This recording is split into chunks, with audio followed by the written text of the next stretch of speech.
So hello everyone and welcome to this third webinar in the series, Activating Research. And this one is about research planning with the NIHR.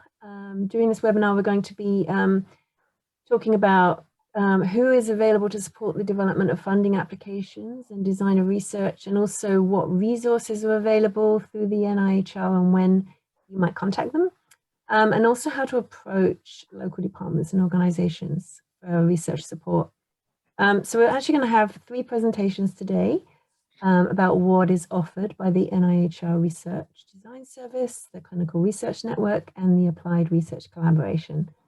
We're going to, just so you know how it's going to work, we're going to let the presenters talk first for about 40 minutes or so, and then we're going to have discussion and questions, and you're welcome to put forward your questions to the panel at the end.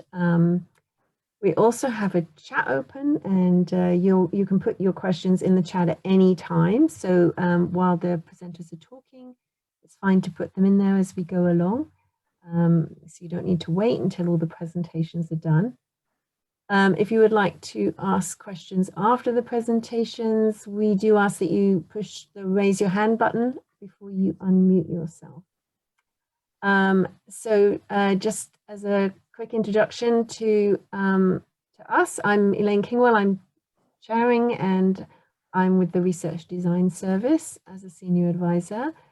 We have Sylvie Cooper here with us, who is a lecturer at the NIHR North Thames Academy, and Charles Booncharon, who's the training engagement coordinator at the NIHR ARC North Thames, and they will be helping to manage the chat and the questions as they go along, as well as the tech in general. Thanks very much, Charles.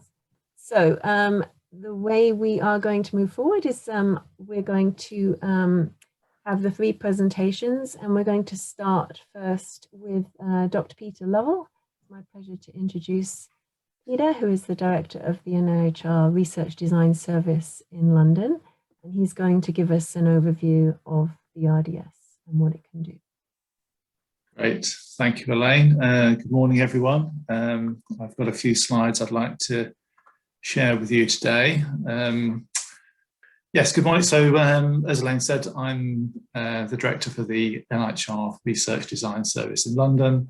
What I thought I'd do to start with was just to give you a broad overview of the RDS, and say that we're a national network of support services. There are 10 regional RDS in England, of which RDS London is one.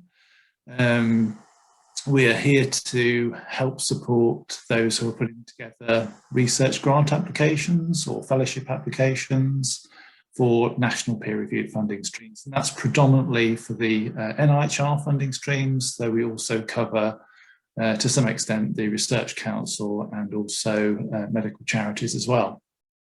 We're funded by the Department of Health and Social Care, so our support to all researchers is provided completely free of charge. And just to say that we treat all information and data that you share with us completely confidentially. We have a charter on our website which you can read through, which tells you how we work. In London, the RDS brings together the 4 large academic institutions, and we work in partnership to deliver the service. We have split London essentially into 4 patches. So any researcher south of the river comes to the team based at King's College London.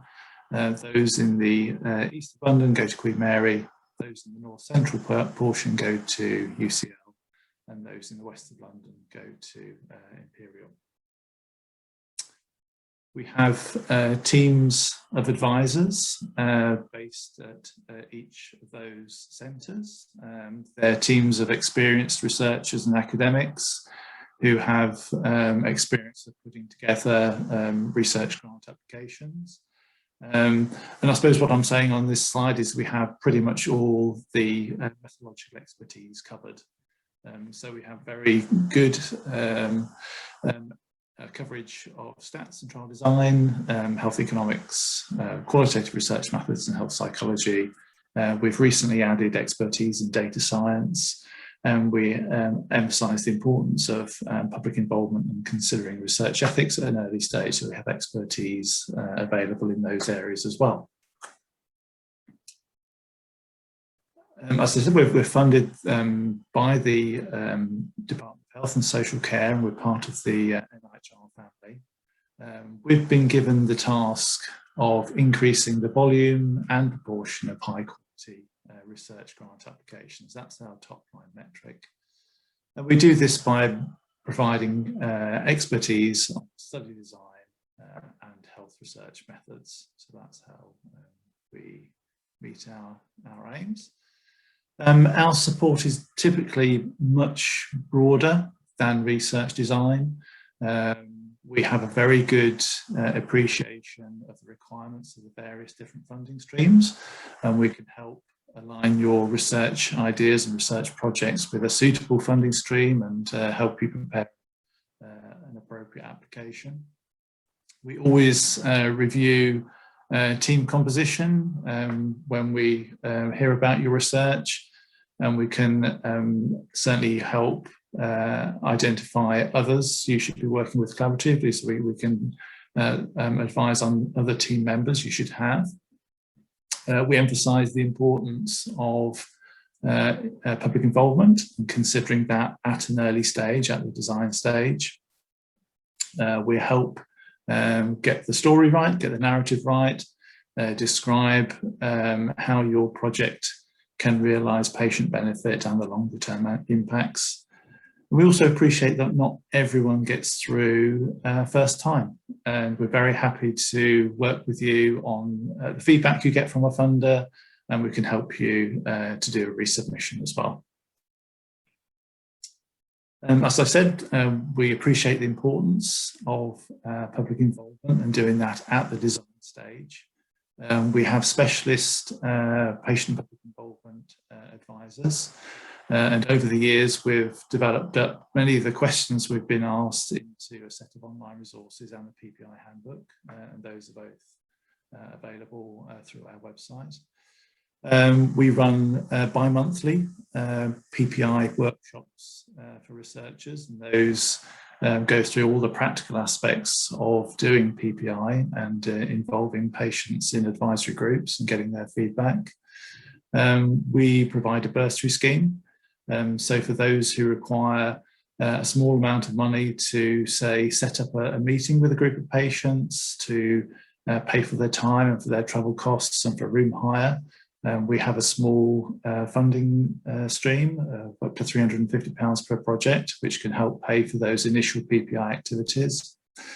Again, over the years, we've built up contact databases of organisations, groups and individuals who would like to be involved in research. And so we may be able to align you with a suitable group to do PPI activities. And we also appreciate that some people have very little time to do public involvement. And so for those who would like a member of the public to read through their proposal, and in particular the plain English summary, we have a fast-track public review service that can turn around a review in a matter of days. So there is that option for at least some lay input at a late stage. Just to say that the real critical view is the funding panel's view, and that ultimately your research proposal needs to pass the judgment made by funding committees. And members of the RDS London team are very fortunate in that we're able to observe funding committee meetings and pass on the insights that we gain back to applicants. So we feel quite lucky that we can do this, but obviously this puts back benefits into the system and helps us advise more accurately for those who are going for those funding streams. Access to RDS London is primarily through our website. There's information about our events and news. We have a social media account, so do follow us on Twitter.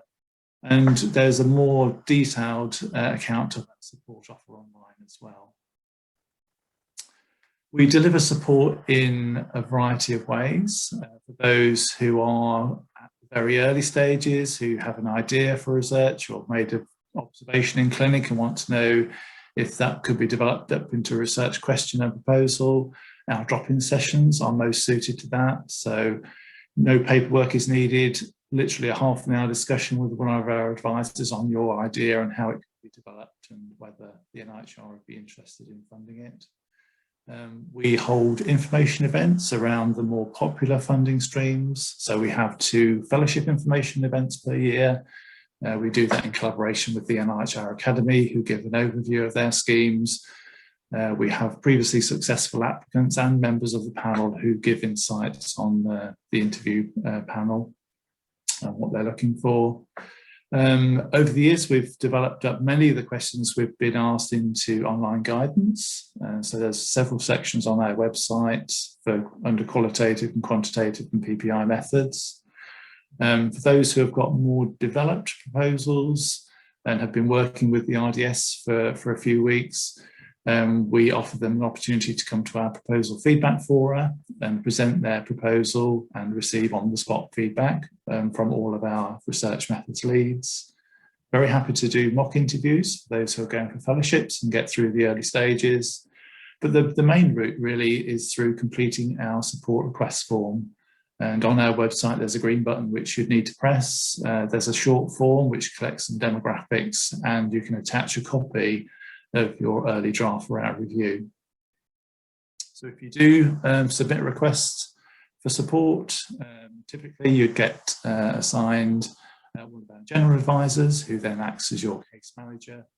They will give you some broad initial feedback on the question, the methods you're proposing to use, have you considered PPI, so the choice of funding stream. So that person acts as your case manager and introduces you to other specialists in the RDS as required. So if you need some more detailed feedback on health economics or statistics, they would introduce you to those members in the team. We also facilitate other support as well. So if we feel it's beneficial that you talk to the CTU or the CRN or other parts of the network, then we have good links and can introduce you to those members as well. I think the key slide is the last slide, and that's really come to us as early as you can. It would be absolutely great to see you many months ahead of when you're planning to submit. So at the early stages is great. We offer an iterative service, so you can come back and use us as many times as you like. The sweet spot, I'd say, is about 2 to 3 months. But we do have a very strict deadline. If you approach us less than 4 weeks ahead of a deadline, then we're unlikely to be able to support you. So yeah, do come to us early. We're going to share the slides afterwards, so you can follow the links in the presentation to get to our website. I think that's my last slide. And I think, as Elaine said, we're going to do questions at the end. Thank you very much, Peter. That's okay. That's fabulous. Lots of information there to think about. Okay, we will move on to our next presentation, and as I mentioned before, we'll address the questions at the end, so please do keep your questions in mind or put them in the chat. So now I'd like to introduce Dr. Robert Plas, the Research Delivery Manager, and Adiba Ashgar, the Deputy Chief Operating Officer at the NIHR CRN, or Clinical Research Network, North Thames. And they will give us an overview together of how the CRN supports researchers. Thanks, Elaine. Hi, everyone. We're really pleased to be presenting to you today and how we can support you as a clinical research network.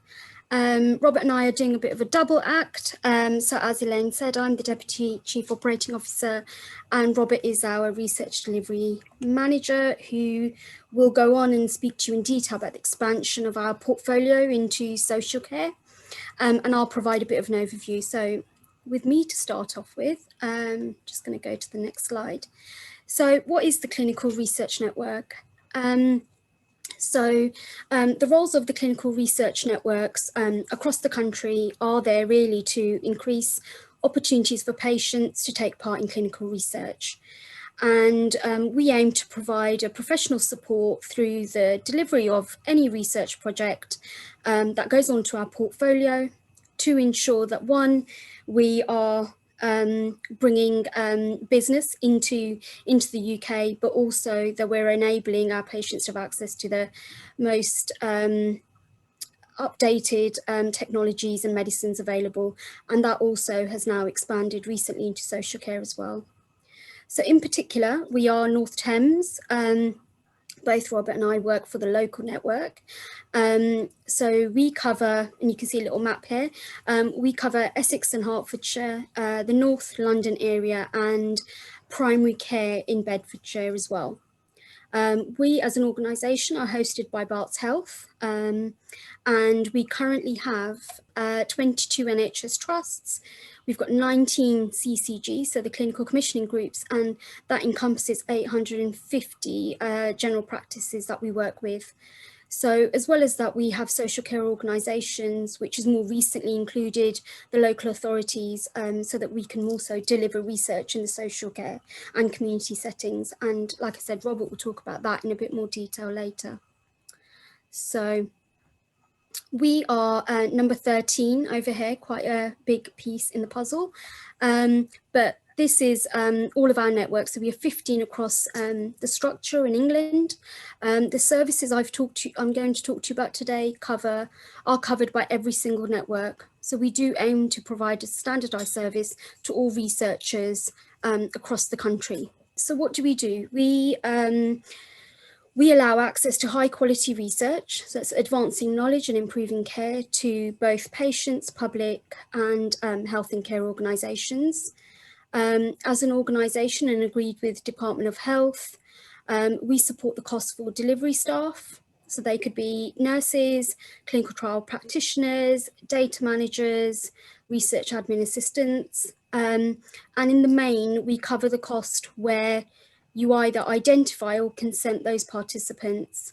The actual cost of the research itself should be paid by the grant funder. So there is a bit of a differences there to be aware of. We provide national and local resources to support the staff, support the organisations, but also the users. So that includes training, so that could be good clinical practice, it could be training around informed consent. We use local information systems and national systems for recruitment and to manage studies and portfolios. And we also have heavy input from a PPIE manager and a comms manager as well. And that again is mirrored across the country. So they can provide expertise into your research during its planning stage as well and through its delivery.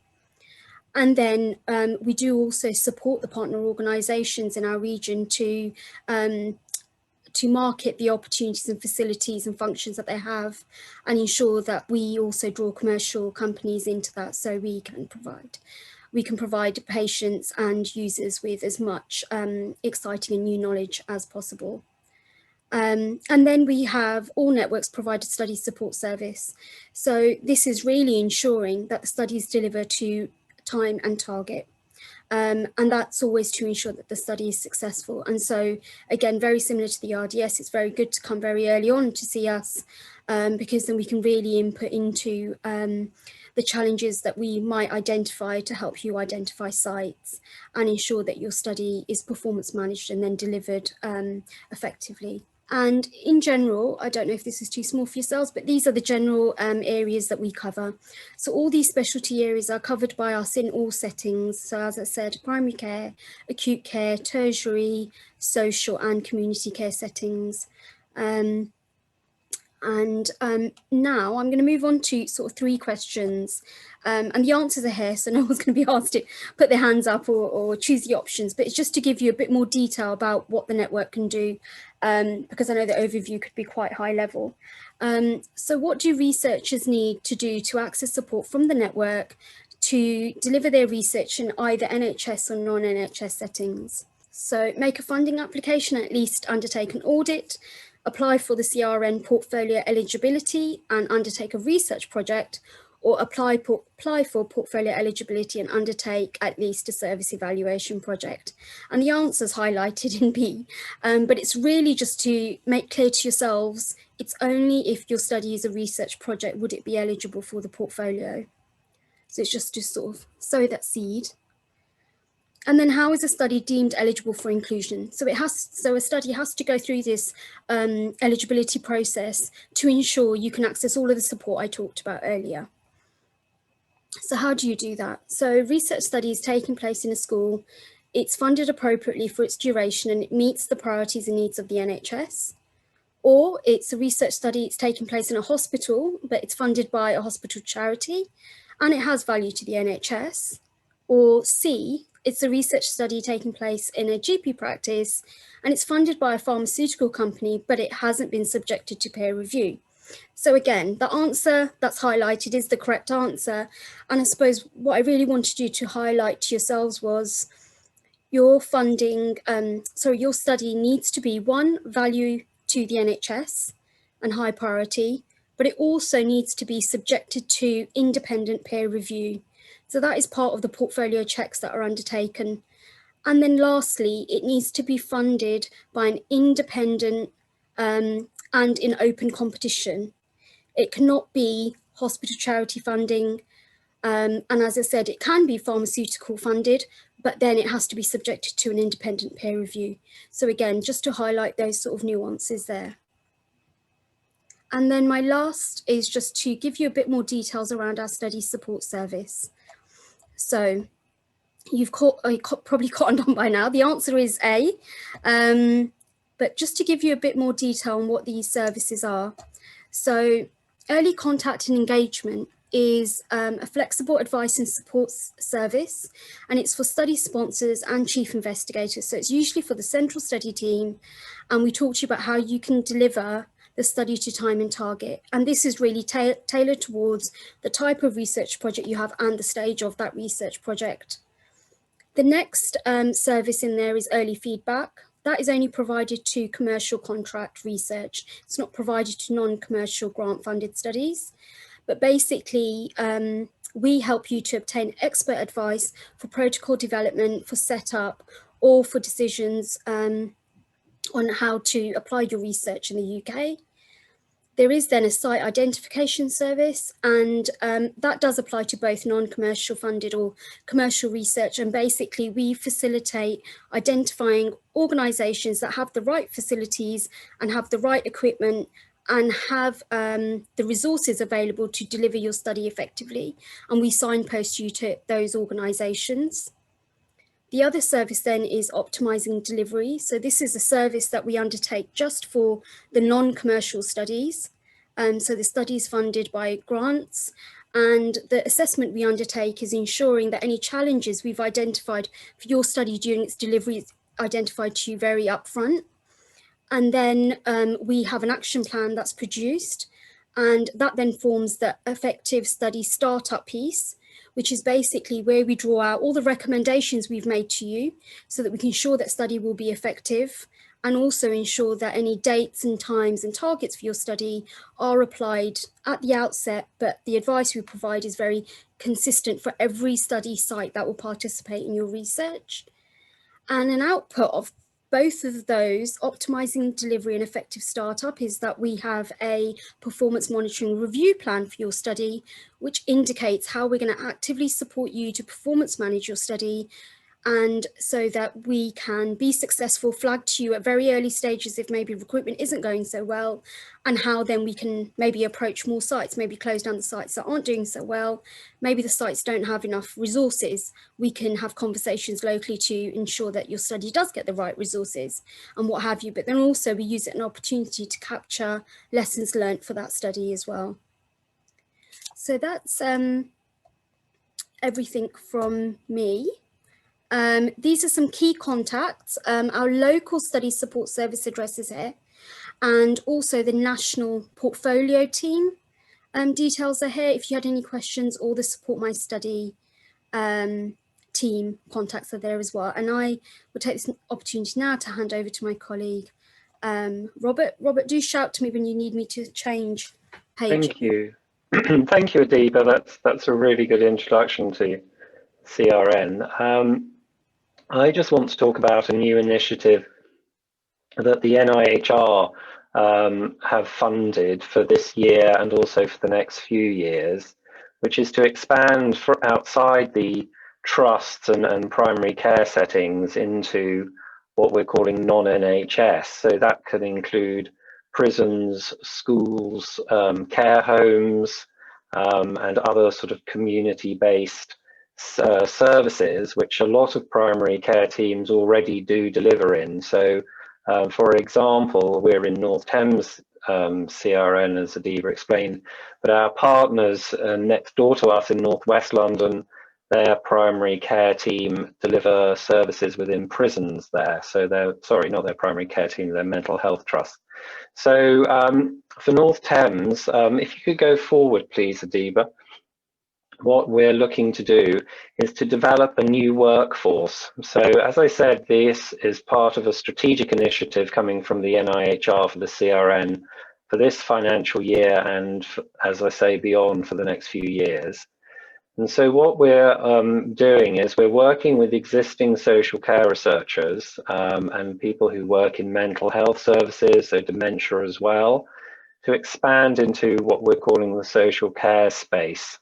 So I've been having conversations with social care researchers in North Thames, but also with researchers who work with patients in old age psychiatry, so discussing with memory services, and I've been discussing with what we call third sector, so charities with Age UK in Camden in particular, about how we can support research out into the community. So that might be through home visits, or that might be through people attending for day centres, or obviously people who are in care homes.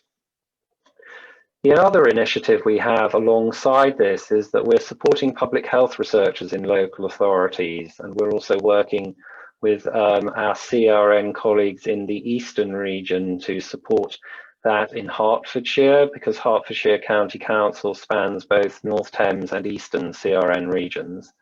And local authorities deliver a lot of social care, as I'm sure you're aware. Also, there are child services as well. So it's key that we fund some activity within the local authorities. And as I said, we're working with Hertfordshire County Council, but we're also working with Camden and Islington and also with Tower Hamlets. So we have quite a lot of involvement from researchers. So from Jessica Sheringham in the ARC, who is working with Camden and Islington, for example, and also Trevor Sheldon, who's working with Tower Hamlets. So the workforce that I've mentioned is a new workforce. So we're going to be recruiting into a number of posts who will be shaped, if you like, by people I've mentioned. So we're going to form a working group with our primary care delivery colleagues and our mental health delivery colleagues, but also with our researchers to find out what kind of skill set this team will need. It might not be the classic research nurse or research practitioner. We might want people who have social care backgrounds to help deliver these services. So we're going to be developing this workforce fairly imminently in the next couple of months. There'll be a number of posts for researchers and a team leader post as well to manage this workforce. And they'll work very closely with myself and my research delivery manager colleagues, as well as the study support service with Adiba, to highlight areas where we can move studies into. So a lot of research has classically taken place in NHS trusts, so diabetes research, cardiovascular research, and a lot of that is moving out into the community, or already has moved out into the community, so community diabetes clinics. So we'll be working with the specialty leads who are embedded in trusts to identify opportunities to take some of those studies out of those secondary care centres and into the community. As I said, there are a number of research areas which we will be looking at. We'll be looking at care homes. Some of you might have heard of a very large care home study that's run across the country called Vivaldi. This has been led by CRN North Thames. We've organised a number of study meetings to bring in other clinical research networks, and we've identified a number of independent care homes to build on the work that the Vivaldi team had already started. So we'll be looking to continue that work within care homes, Prisons is an area we've not been into much in North Thames, but certainly other regions around the country will have done a lot of prisons type studies, so we'll be looking to expand into that. Local authorities, as I've said, we're already funding some researchers in local authorities. The studies in particular are looking at obesity. We're also looking at food poverty, and we're also looking at pollution effects on children. So those are some of the research projects we're funding in research authorities. Schools, there have been a number of school studies over the years, so we'll be continuing to look for and support schools research. And also pharmacies, so a lot of work can be done within pharmacies.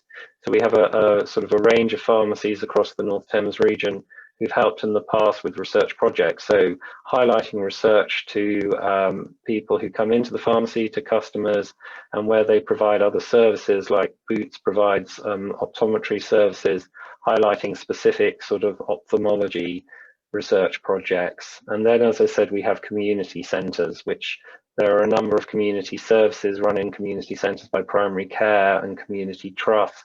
And so we'll be working with those partners. Next slide, please, Adiba. Thank you. So as Adiba said, there are a number of criteria for studies. We are working with the coordinating centre of the Clinical Research Network and the NIHR and the Department of Health and Social Care to just sort of really scrutinise the eligibility criteria to make sure that we can include as much social care research as possible. But as Adiba said, the CRN funded support for the study makes the study eligible, but it is for the benefit of patients and participants. And is the study open at eligible sites? So obviously we'd need to review the sites they're open at. So the sites I listed in the previous slide, those sites are eligible sites, so they can be funded through the CRN to support research. And then is the study funded by a CRN eligible partner? So again, we're looking to see if the eligibility criteria can encompass all of the social care research, but that's where we are at the moment with the eligibility criteria.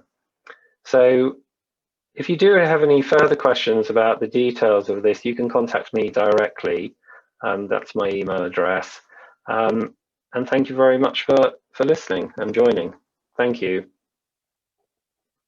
Thank you very much, Robert and Adiba. That was really useful and interesting. And I'm going to go on in the interest of time quickly to our last presenter. Unfortunately, as Sylvie mentioned, Dr. Jessica Sheringham can't be with us today. However, Sylvie will give Jessica's presentation and an overview of the NIHR Applied Research Collaboration and the Research Partnership Team. Thank you, Sylvie. Thanks very much, Elaine, and thank you all for joining today. As Elaine mentioned, my colleague Jessica was unable to join us, and so I will be giving her presentation on behalf of the ARC. I am a lecturer with the NIHR ARC North Thames Academy, and there's a lot of close working between the research partnership team, which I'm going to tell you about, and the Academy. So fairly well positioned to speak on this, but we'll also move quite quickly through some of the slides in the interest of time and to allow us to have discussion with our other panelists. So I'm going to talk to you specifically about the NIHR ARC North Thames and the research partnership team. And in this presentation, I'll give you an overview of what ARCs are and how the research partnership team in the North Thames ARC works, and explain some collaboration opportunities that there are with the RPT. So the NIHR Applied Research Collaborations are these partnerships that exist between health and care providers, universities, the Academic Health Science Network, commissioners, local authorities, industry, and charities, as well as other partners in voluntary and social care services. These were competitively funded grants that were given for 5 years from the 1st of October 2019, and we were previously known as CLARCs. And so we followed on under the banner of Applied Research Collaborations. The aim of the ARC scheme very broadly is to improve outcomes for patients and the public and improve the quality, delivery and efficiency of health and care services. This is in order to increase the sustainability of health and care systems, both locally and nationally. So ARCs specifically develop and conduct high quality, generalizable applied health and care research. And this should support, facilitate, and increase the rate at which research findings can be implemented in order to deliver improvements in health and care services. ARCs also increase the capacity and capability to conduct and translate high quality applied health and care research. And this should contribute to a broader economic gain, including through collaborations with industry. Importantly, the work that ARCs do is meant to respond to and meet the needs of local populations and the local health and care system. It should also address national priorities, and this is through collaboration with local services and partners, but across the country with other ARCs. And so ARC North Thames, which I'm part of, is in a strategic collaboration with the ARC that's based in Yorkshire and Humber and the one that's based in the Southwest Peninsula. There are two aspects to what ARCs do. They do research and they do implementation. There is also a very close relationship with the Academic Health Science Network, and in the North Thames region, that is UCL Partners. So as I mentioned, there are 15 applied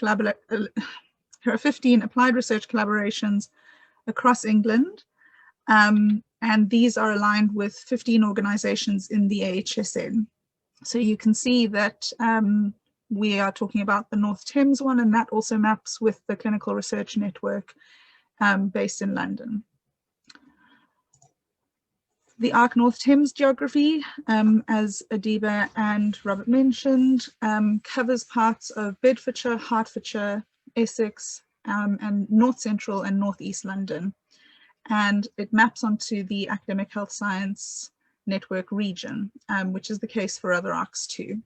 So what I'll tell you about is the North Thames kind of offer, but if you are not from the North Thames region, it would be advisable to get in touch with the ARC in your local geography for the support that they might provide. The ARC North Thames geography also covers the area of the most and least deprived populations, and this provides an important opportunity for us to understand and address inequalities in health and care. So I'm going to move quickly to talking to you about the research partnership team that is based within ARC North Thames. This is a fairly unusual group in that we have a set of research fellows who have methodological expertise in systematic reviewing, statistics, mixed methods research, qualitative methods, and health economics. And they are uniquely positioned to respond to partner needs and identify local problems that could be addressed through applied health research. Other ARCs might operate slightly differently, so I will speak to the experience of North Thames in this. And the research partnership team are mainly researchers where their role is not just to do research, but also to engage with partners in understanding local problems and priorities and explore where research might bring benefit. So they design and conduct research in-house, but they also might seek external funding in collaboration with partners. This slide just explains quite briefly the overview of how you as a partner might approach and then speak to the research partnership team about your project. It doesn't always make sense to follow up on all the conversations all the way through to initiating a research project if it's not suitable. And so the research partnership team has a formal process in which people contact the research partnership team coordinator, and they will then pass this query on to the relevant person in the RPT. This is guided by the members' expertise, their research interests, and the capacity within the team. There are other avenues for people coming to the research partnership team, including through UCL Partners and direct contacts that the ARC might have. The RPT member will normally make contact as soon as possible within 1 or 2 days and then meet a partner as needed. They'll also be kind of absorbing or researching the background to the project. And the typical output at this point is an email summary of the meeting and possible next steps for the partner and the RPT. The team also meets every 2 weeks and brings these discussions to the research partnership team to agree a decision. And the decision is based on a set of criteria, which I will show you briefly on the next slide. After this discussion, we get back in touch with partners with a response. So this is quite a detailed slide. I'm not going to go too much into it, but it's just to say that the criteria here is about the need for the research, whether it aligns with priorities that have been set, what potential the research has, and whether there is also implementation potential, because as I mentioned, the ARCs have a mandate to conduct research, but also implement findings back into practice. And I think the other thing to say is that these are the criteria that have been set within the RPT. It's not whether the idea itself is good or not. And just, excuse me, just on the implementation potential, noting intervention characteristics. This includes the degree of complexity and adaptability to new contexts, and the usability, resources, and evidence base that, that the intervention is informed by. And so the RPT and partners explore these considerations in order to determine the potential for a high quality applied research project to be conducted. So when making a decision, the 2 routes that it goes is that either the collaboration doesn't proceed and that decision is provided to partners with the rationale and relevant further information, such as signposting to existing scientific evidence, some networking and connections to experts or others who have similar priorities, and suggestions for an internal evaluation. If the plan is to take the project forward and the collaboration will go further, then the team would commence planning and designing the research in collaboration with their partners. It's likely that there would be an external funding application drawn up, which would look to undertake research in collaboration with the partners. But another possibility is that the research might be conducted in-house, and this would be taken through to dissemination and, if appropriate, implementation. Importantly, the research partnership team doesn't have money available to give to new projects, and so part of building the collaboration would be to seek funding with the partners. So just to wrap up, this is a brief example of a piece of work done with the RPT recently, and the different areas where other parts of the NIHR infrastructure, namely the Clinical Research Network and the Research Design Service, might come into play with building this collaboration. So in this example, a local authority approached ARC North Thames about evaluating a population health management platform that had been designed to reduce inequalities. There was discussion in ARC North Thames with the local authority representative initially to explore how the project met the criteria set by the RPT. The RPT and the partner developed some research questions and identified other sites that might be interested in the project in order to address this question. The CRN then had a funding call, which was to increase public health research in local government settings, and the ARC and the local authority applied together for funding in partnership.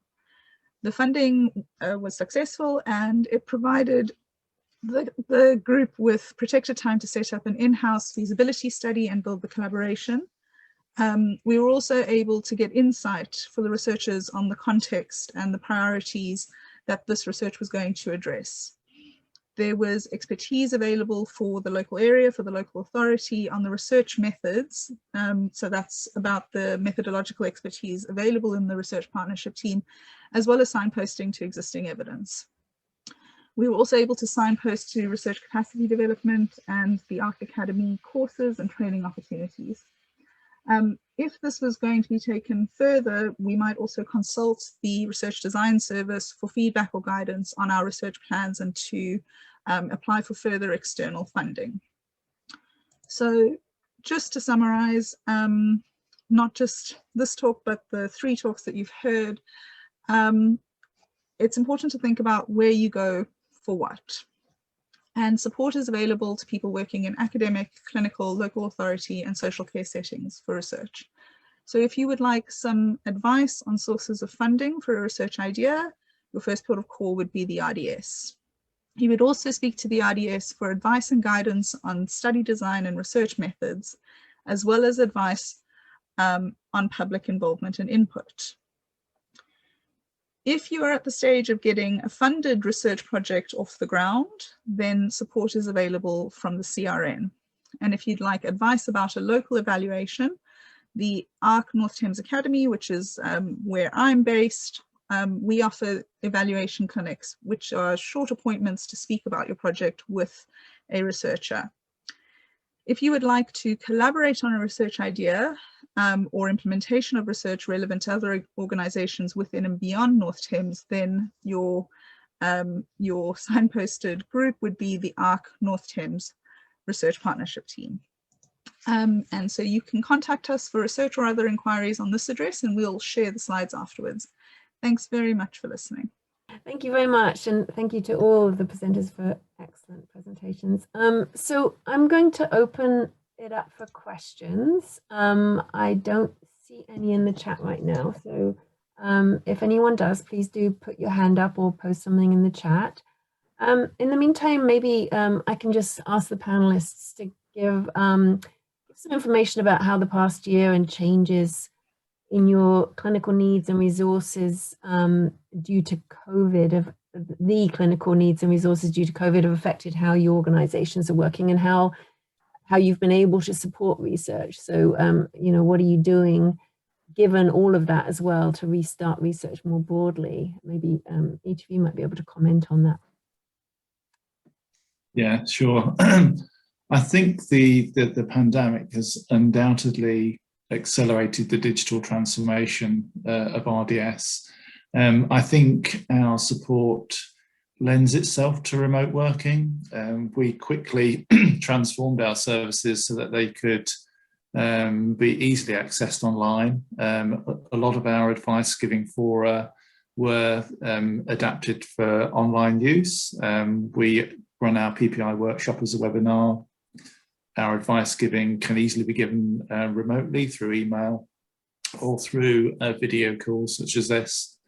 And I think that will continue to some extent, but I think there will be a hybrid model coming in where we'll be able to mix both online working and face-to-face. And I think that could be the model for us going forward. Thank you, Peter. Robert or Adiba, do you have? Sure. I think, as most people be aware, during the pandemic, most non-COVID related clinical services moved out of the hospital to video or telephone consultation, and a lot of hospital visits stopped. So similarly, the research portfolio outside of COVID paused for a significant period of time. And so there's been a lot of work recently about reopening that. But during the pandemic, the CRN did an awful lot of work supporting what were called urgent public health studies. So these were studies looking at COVID.